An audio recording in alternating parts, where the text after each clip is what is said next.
Fellow lovers of the leaf, fellow lovers of the leaf, fellow lovers of the leaf. This is D-Love and wife. Hey guys! Yes, sir, and we are back with another Humidor edition. Yes, sir. Yeah, we picked up a few goodies, you guys. Picked up a few goodies. Yep. So working over from left all the way to right. Left to right, that's how you do it. So we picked up some Lampert Don Patron, one of my favorite cigars of the year. This cigar, as well as the Martinique, has got me to smoke a whole lot less La Palina. What? I know. Blasphemous, you guys. Blasphemous. Very sweet, creamy hay notes. Just really Cubanesque. Almost everything up here is Cubanesque, you know? Love this size. Love the Lancero. Love the A. What else? The El Gringo, which is a little bit smaller of a Vitola than this. Fire, absolutely fire cigar, you guys. All right, moving on to the next. Oh yeah, you can see the little dots right there. That is our dating system. That's how we know when we receive something, because we do store and age. This is what we use. That's right. And then we just Sharpie. A little Sharpie. And then if you have individual sticks, you can always stick them on the cello. Yeah. And sometimes we stick the sticker on the back of the band if it doesn't have cello. Absolutely, absolutely. Or come in a box, but whatever. Oh yeah, oh yeah. Now here's the cigar I've been talking about all year. All right, my absolute favorite cigar for the year, the Martinique. Mostly I was talking about the Lancero, but this bad boy right here. I said this bad boy right here, the Corona. Oh my God, this one is absolutely beautiful cigar, beautiful smoke, cream, sweet butter, a little bit of salt, you know, man, this cigar is sweet. And I think we have one that we smoked. How old was that one? Like almost a year? Yeah, Almost we've had it for a little bit. So we've had one that was a year age, which, you know, for that, and even just smoking not aged, insane. Oh yeah, they're good right out the box. Yeah, and this is a real beautiful box here. Absolutely. My dad makes cigar box guitars, so yeah, I'm gonna have to hide this box. Yeah, that's what you're saying. Or he can make a real cool little guitar out of that, but over to the La Caminas, so we picked up 2 of those. You know how I feel about the cigar. Love the cigar. I'm gonna label that one. As long as I see them, we're gonna buy. Sometimes my husband be getting merchandise and I don't even know. Hey, she don't And need they go to know what right I'll be in purchasing. and they don't get labeled. She don't need to know what I'll be purchasing. And then like a few months later, baby, we need to go in and label all these. Do you even remember when you bought them? Well, if you date all of them as evidence, at least I can say, no, baby, I think we got this like 2 years ago. Oh my gosh. Pretty sure that's an older box. I'm pretty sure. That wasn't last week. I ain't mad at you. La Palina Goldies. Had to go ahead and pick up some more boxes of these. Got 2 of them. You guys know how I feel about Goldies. Churchills. If I see them, I buy them. If I see them, I buy them. These apparently are new as well because they are not labeled. Yeah. That's right. We gotta put a label. I think those we got those last year as well. Really? Yeah, just brought them out. Is that your story? I was going through the Humidor and saw these 2 boxes, so I had to go ahead and pull them out because they didn't have stickers on them, you know? So that's the only reason they out right now. All right, you guys, moving on to the Toast Across America. We picked up 2 of these just simply because it's the new year.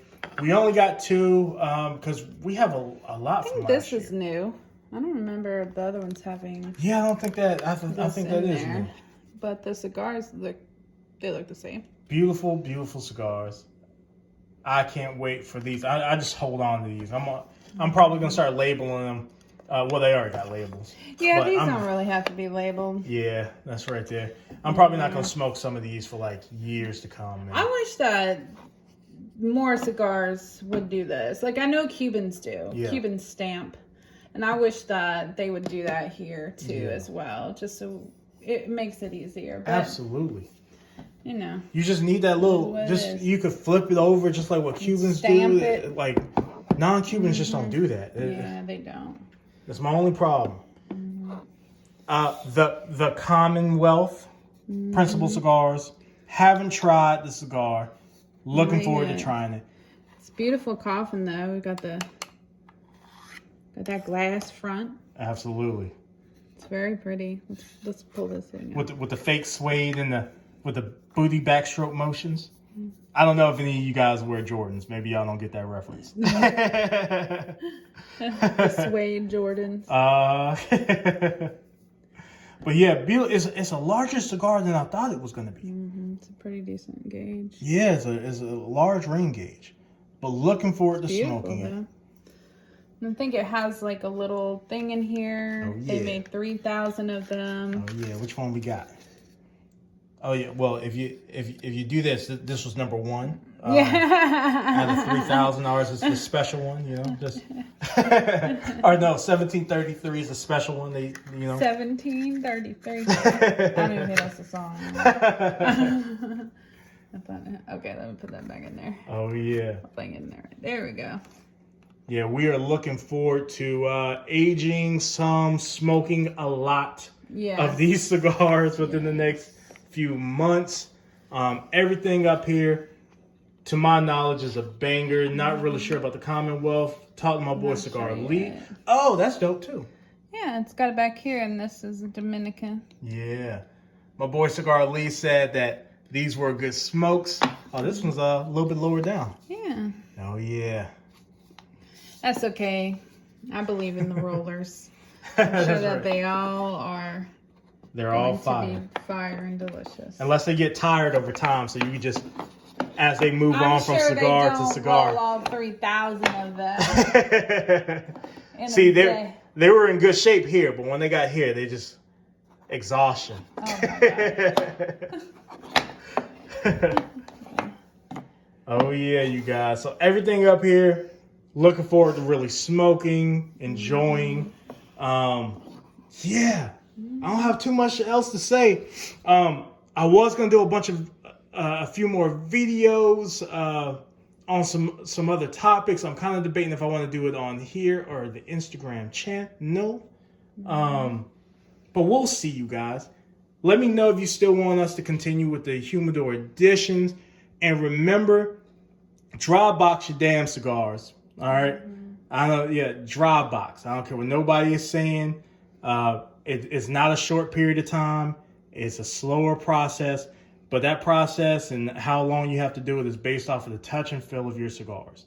Remember that. If they're not talking about the touch and feel of their cigars, then they're not telling you the correct information. Leaving it out on the countertop for a few hours. Is not gonna cut it. You're gonna shock your cigar. You can't take a cigar from 68% all the way down to 40 or to 20 for a long period of time. Cold. Yeah, and if you're gonna run tests, and I'll let you know this right now, the Provider Club ran a test where they took a cigar, tested it outside at room temperature, hooked up a humidimeter to it, and then got the reading, put it into the refrigerator because it has a compressor, and the compressor removes the humidity. That's the thought process. But you're also lowering that temperature. Yeah. Temperature and humidity are directly proportional with one another. And when you take an analyzer and you actually hook up that cigar, you're going to see the humidity, just what you expected, to be lower. But if you were to set that same cigar back on the table and allow it to go back up to room temperature, 73 degrees Celsius, you guys, you're going to see that humidity start to climb back up. I'm telling you. But a lot of this stuff is going to be based off of where you live. Yep. I live, just outside, even today. Let me see. Trying not to show y'all my house too much. Let's go over here. Let's see. Make sure I don't have nobody's name or anything. No pictures, no nothing. Think I might have some pictures and stuff. There we go. Okay. Let me do like this for y'all to see my face. All right. Even on a day like today, it's freezing cold outside. 44, 43% relative humidity. You know what I mean? Let's go right here. Gotta blind you. For y'all don't see nothing. Back to the cigars. Boom. Magic. That's my camera magic. Listen, we don't have no editing skills. Yeah, we'll have no editing skills. You know what I mean? It's all just one shot, So, one take. So for us, even today, we have higher humidities than some people that live across the other Midwest and stuff like that. So, so dry boxing, all this information is going to be subjective based off of where you actually live. When it comes to removing humidity, if you're on my side, you have higher humidity levels, this is going to work out for you. Yeah. I receive messages all day long about how this changed their entire smoking game. Yeah. And even if they were able to smoke good cigars before, they can tell that they're picking up more flavors and stuff now than they ever have before. Yeah. So it helps. It definitely helps. It does. And then just remember, we've been experimenting with dry boxing for some time, so it does take time to learn. Yeah. So, just do your thing. If you're interested in trying, just try it out. And then as you go along, you'll start learning, this cigar doesn't feel ready. Let me put it back. Mm-hmm. Or you might pick one up and be like, I think this one's ready to smoke. Let me go ahead and smoke it. And then you're like, maybe one more day would have sufficed with this one. Mm-hmm. And then you kind of learn that. Absolutely. And then the other thing for me is this cigar, it's like let's just say in general, one time we may have dry boxed the cigar for 2 days, but then the next time we had to dry for another, and it just really all depends on how much humidity is in that bad boy. That's right. So it may not be the same, so that's why we can't really give you a standard on how long something should go based off of the cigar itself. Absolutely. We can just say Dominicans tend to hold more moisture. Yeah. Cubans have. Well, maybe it's not quite like that. Let me say it like this, because everything's going to be based off of the wrapper thickness. Mm-hmm. So the thicker that the wrapper is, the more moisture that cigar can hold. Now, I don't know if it has a stronger affinity, because some things can hold on to moisture a lot tighter than others, even though the pores that are able to hold on and accept that moisture are bigger. They can accept more moisture, but how tightly do they hold on to it? I found that cigars like this really hold on to moisture pretty tight. And what type of cigar is this? This is an Ecuadorian. I'm not actually sure. I have to look this up. Most of these are kind of the same general wrappers. You know what I mean? Ecuadorian something. I could be way off, but I have to look it up. But one thing I do know is that even though this cigar, let me show you. Oh no! Okay. Even though this cigar looks good, I'm feeling it, I can tell it's not quite where I want it to be. The inside just feels a little bit too dense. So I know when I start smoking this, almost eventually, once I get about here, I'm going to start having issues. Mm-hmm. You know what I mean? I'm going to have a point. It's going to be tunneling. Can you move that band? No, I can't move the band. The band is on there. Can you move it? Yeah. Yeah, the band is on there. When I put this cigar into my dry box after about 2 days, the cigar itself will shrink, and you'll be able to see that band start to move. That's one of the tests that we do. But again, everything is by feel, it's by hearing. It's just, experiment. If it works for you, it works for you. If it doesn't, it doesn't. I'm kind of tired of talking about it. If you're happy smoking the cigars that the way that you smoke, man, if you like it, I absolutely love it. Mm-hmm. But for those, we got to stop pretending like this don't work for most people, man. We just have to. Yeah. Every video that I see, whether it's on YouTube or Instagram, You can tell when they do not know. Just look at my Instagram page, look at the pictures. We smoke about 6 cigars a day. Every cigar is on there burning. And the cigars that don't burn with the damn near perfect burn line, most of those are just, we went in, pulled the cigar out. Are we able to enjoy it? Yeah, it's still a good cigar. But I assure you, we are missing some flavors, some notes. So, I mean, just, enjoy the hobby regardless of what you do. But we've been saying the same thing over the last 10 years. We haven't been moving. And I know as for myself, I stopped watching the videos just simply because I noticed that we haven't been moving as a cigar culture, as a cigar group. And to me, the information that's being put out there these days doesn't work for me. I got too many cigars. I smoke too much. I'm storing cigars for long periods of time. My cigars don't rotate as much, So I don't care if it's a 65% humidity, 68. Those cigars absorb moisture, and I can tell. I can tell the difference between one cigar and the next. If you've ever smoked one cigar and then you're like, man, this cigar was fire. Then you smoked the next one, you're like, this one was good, but it wasn't as fire as this one. The last time I smoked. A lot of that is moisture issues, you guys. You know what I mean? This is why me and my wife have been smoking 6 cigars per week for the last 6 years. All right? And we smoke everything. We didn't just start out at this location. We started out with, Curavari. A lot of y'all don't know about Curavari. Budget cigar. Yeah. La Ferrona. Y'all don't know about La Ferrona like that. Budget sticks. Roma Craft. Rosa Sharon's. You know what I mean? And Temperance. Yeah, we started brick and mortar. We started brick and mortar, and we started just smoking cigars throughout the brick and mortar. We probably smoked the whole humidor. Yeah. And then we got a little 50 count humidor. And we brought a few cigars home. And then I was a huge fan of Drew Estate at this time. I started picking up a few Liga 9s, putting them in the humidor. And then when I got a big enough collection after a few months, I was like, hey, let me smoke one at the house. And I grabbed one out my humidor and I smoke it. And I could tell the one out my humidor tastes way better than the one that I got from the brick and mortar. Oh, so now there's something to resting. Oh, wow. Okay.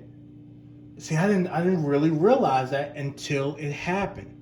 You know what I mean? You're not going to, some of this stuff, until you see I didn't really know I used to think this cigar was trash.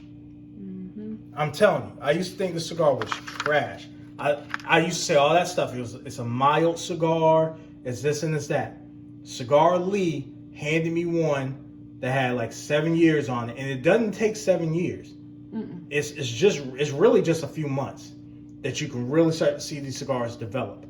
But handed me a cigar after he dry boxed it, and it was the best cigar I ever had in my life.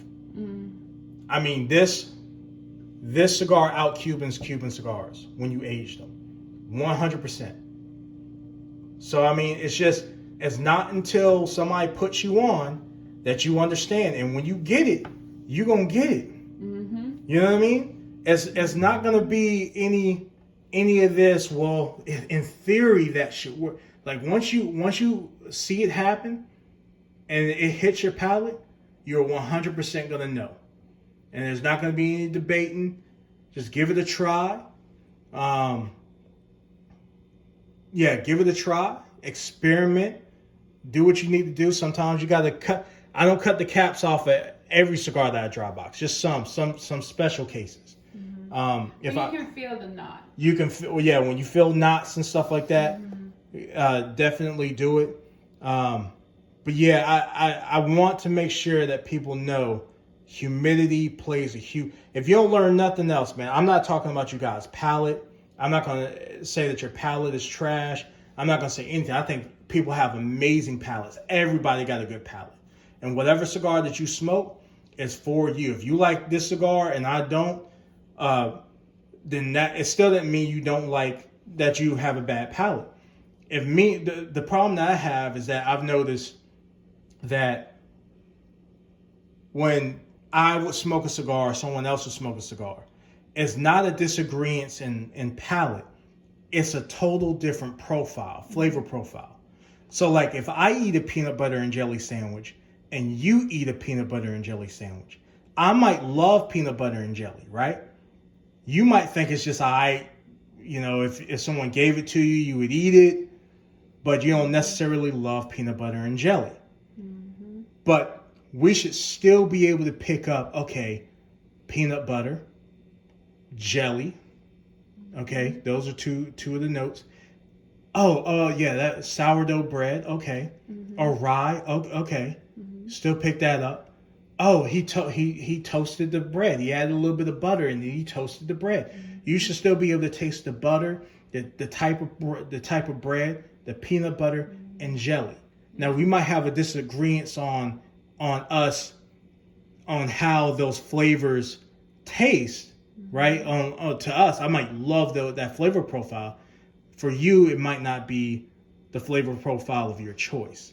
Mm-hmm. But we still should be able to somewhat agree on those elements.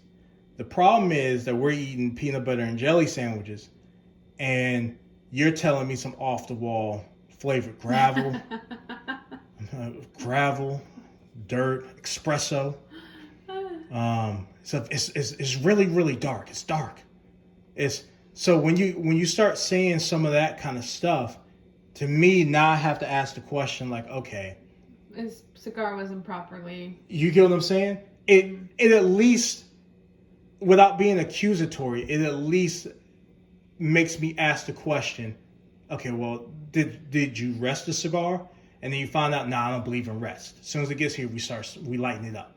Mm-hmm. And you start. I've heard that so many times, man. You guys don't even know. Just read comments. You'll see it all throughout the comment section. I don't believe in rest time. I don't believe in aging. The cigar should be ready when it gets here. And my boy Cigar Ali showed me a video the other day.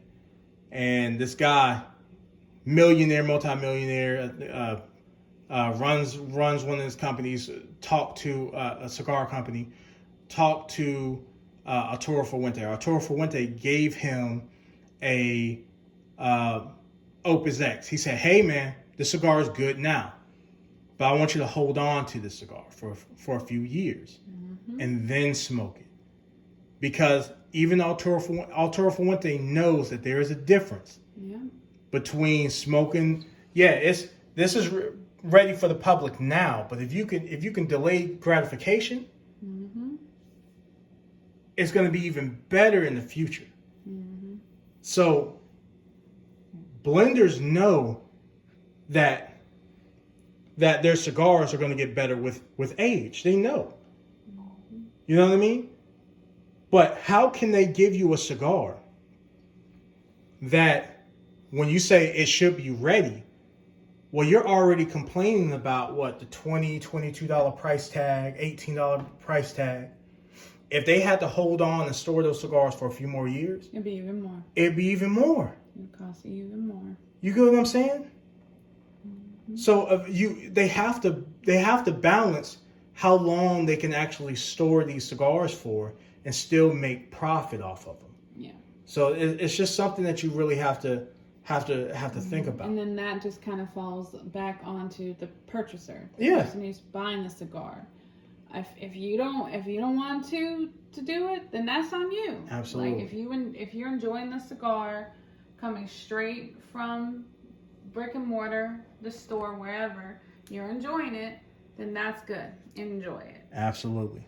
No, but there is more to a cigar than just getting it cut and then lighten it. Absolutely. There's the flavors that you're missing out, so you just shouldn't trash or say anything bad about a cigar if you didn't give it its proper time. Absolutely. And that's all. That's mainly my thing too. I would never really go after somebody who enjoyed the cigar. I don't care if the cigar looked like it had issues or not. If you enjoyed it, you don't talk trash about it, I don't have an issue. Problem is if you sit there and you give a bad review on a cigar, I don't care what cigar it is. Because I treat, whether it's this price or a $5 cigar, I treat all my cigars the same. Yeah. You know what I mean? I dry box them. I try to make sure that they are going to be the best representation that they can be. So for me, before you develop your opinion on that cigar. Before I develop an opinion.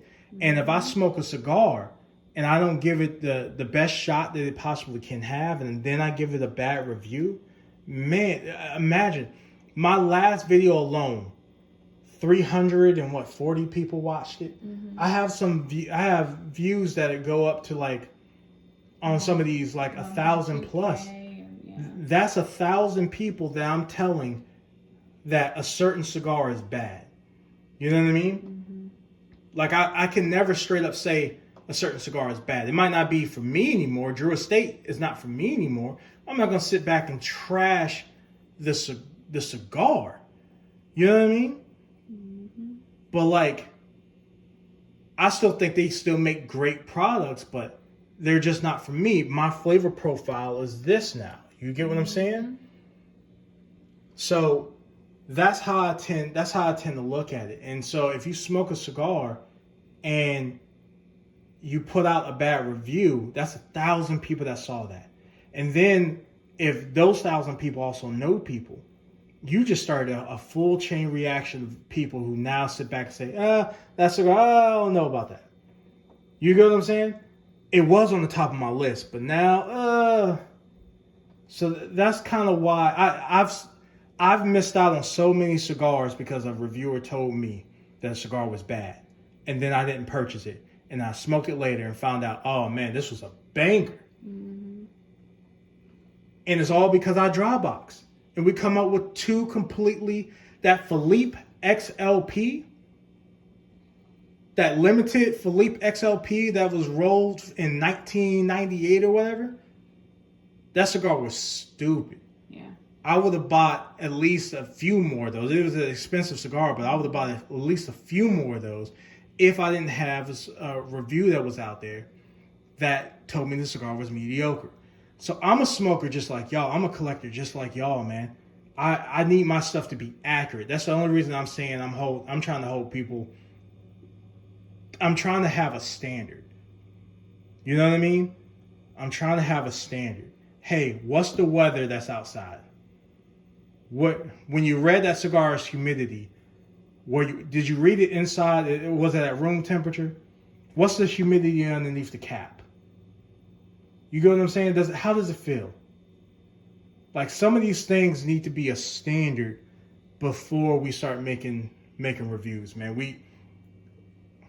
To have this channel, I don't care if this whole thing tanks. I don't. Y'all stop watching me tomorrow. I know I helped a few people. You know what I mean? This doesn't really mean anything to me other than trying to help as many people as I can, because I know I've wasted a lot of money. I've wasted money on cigars that were $30, $40, $20, $10. I don't care what it was. I wasted money on cigars because I had that set it and forget it mindset. And when I changed that, it totally changed the game for me. Now I can only speak about what it did for me. And I know that this is helping multiple people out there. I hear it every day. I get a new subscriber on Instagram or YouTuber. YouTube comes out and leaves me a comment telling me thank you every single day, multiple times a day. And you're very welcome. I'm glad I could help.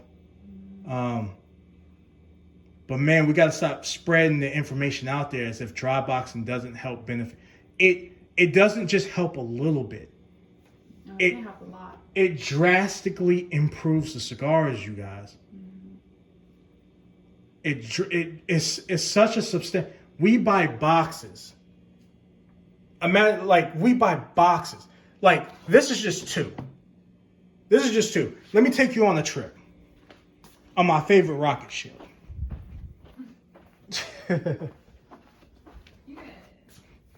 I got to do it. I got to do it.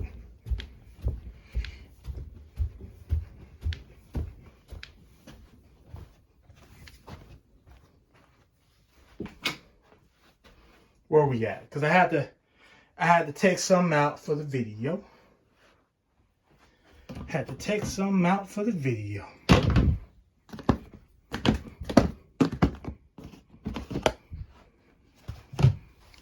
Look at this. This is La Polina Goldie. La Polina Goldie. La Polina Goldie. You see how deep that is? 2 more boxes just on that row. Cañonazos. Unopened Goldies. Bro. La Polina Goldie. I got so much experience smoking this one cigar. I know what this one cigar tastes like when it just gets here after a year or two at 68%, at 65%, at dry boxed and at not dry boxed. Just on this one cigar, I could write a study off of. You get what I'm saying? So that's why I'm sitting here telling you the importance of dry boxing, because I know you're missing flavors. It's not even a question of if you're missing flavors. This ain't even a show off. This is just I have to sit here and tell you guys. There is a huge difference between when you get this cigar straight up and you smoke it versus you resting it, versus you aging it, versus you having a set it and forget it mindset, where your humidity, it dropped a little bit, but it was around like 67. Where your humidity is around like 67, you smoke it there, versus you coming over here and actively dry boxing cigars. You get what I'm saying? So that's why I stress it, man. That's why I stress it. You guys need to know. You know what I mean? Improve your smoking experience as much as you can. And you're going to get more enjoyment out of it. But you're going to frustrate people who are spending money on these cigars and they're not able to taste them the way that they should. All right, you guys. There goes my 35-minute rant, or 30-minute rant. Great talking with you guys. Hopefully, I don't come off as if I'm rambling too much. I know I am, but as long as it helps somebody, man. That's all I want. All right, you guys. Do you love and wife out?